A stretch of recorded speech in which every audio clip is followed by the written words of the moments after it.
રાજુલા જાફરાબાદ પંથકમાં 55 ઇંચ વરસાદને લઈને ધરતીપુત્રો અને સાગરપુત્રોને કરોડોનું નુકસાન।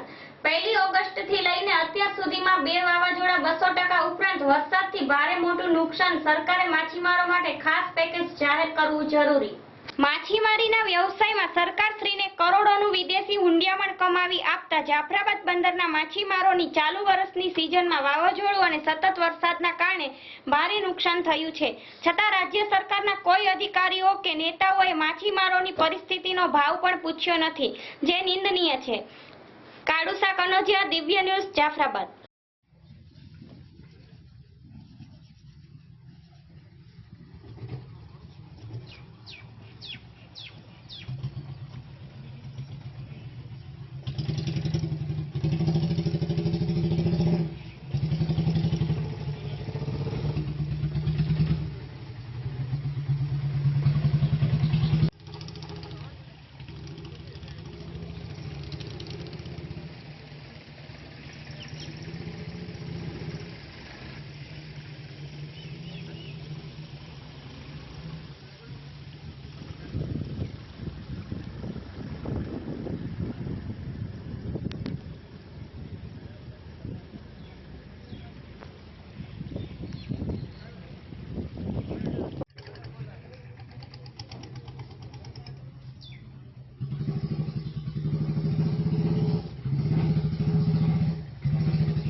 શું નામ છે સાહેબ આપણું? મારું નામ કન્યાલાલ ગાંડાભાઈ સોલંકી।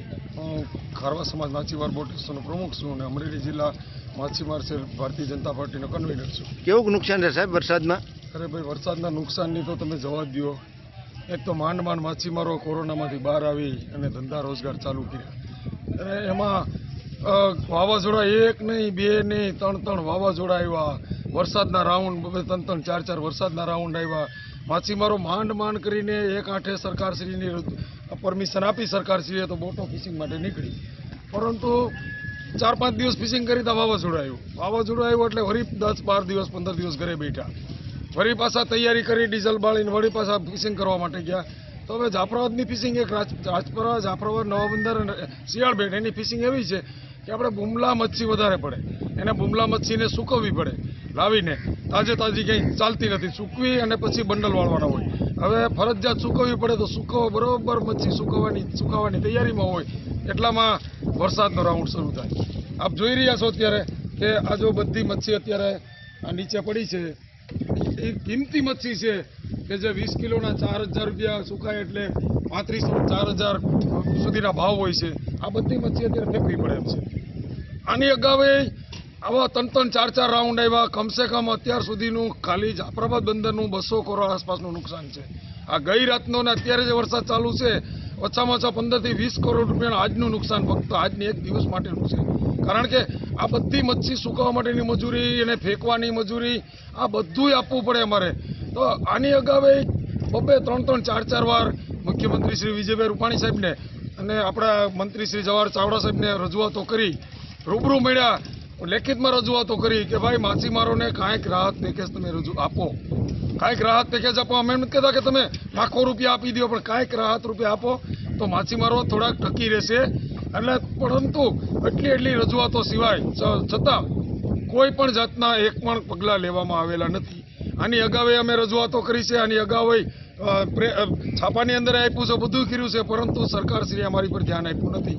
તો અમારી સરકારશ્રીને અવારનવાર વિનંતી છે ને હજી પણ અમે વિનંતી કરીએ છીએ કે અત્યાર સુધી 1/8થી લઈ ને આજે 23/9 થઈ માણસ 5 રૂપિયાની કમાણી કરી નથી, ફક્ત ડીઝલ અને માણસોના પગાર પણ નથી નીકળતા એમાં. તો અમારી ફરીને વિનંતી એવી છે કે તમે કાંઈક માછીમારો માટે રાહત પેકેજ રજૂ કરો કે જેના હિસાબે માછીમારી ટકી શકે. અને અમને ગર્વ છે કે ભારતીય જનતા પાર્ટીની સરકાર ઘણા સારા કામો કરે છે, નથી કરતા એવો નથી અમે માનતા, પરંતુ અમારી એક વિનંતી એવી છે કે માછીમારોને સરકારશ્રી સાથે જોડી રાખવા માટે કાંઈક પેકેજની રજૂઆત મળે અને માછીમારો ટકી રહે એવી અમારી ફરીને વિનંતી છે. આની અગાઉ અમે અને હમણાં પણ પાછા મળવાના છે જવાહર ચાવડા સાહેબને, મુખ્યમંત્રી સાહેબને, ત્યારે આ રજૂઆતો અમે કરવાના છે રૂબરૂ. અને રૂબરૂ ઘણી વખત રજૂઆતો કરી છે, નથી કરી એવું નથી, પરંતુ આની કોઈ પગલાં ભરવામાં આવેલા નથી.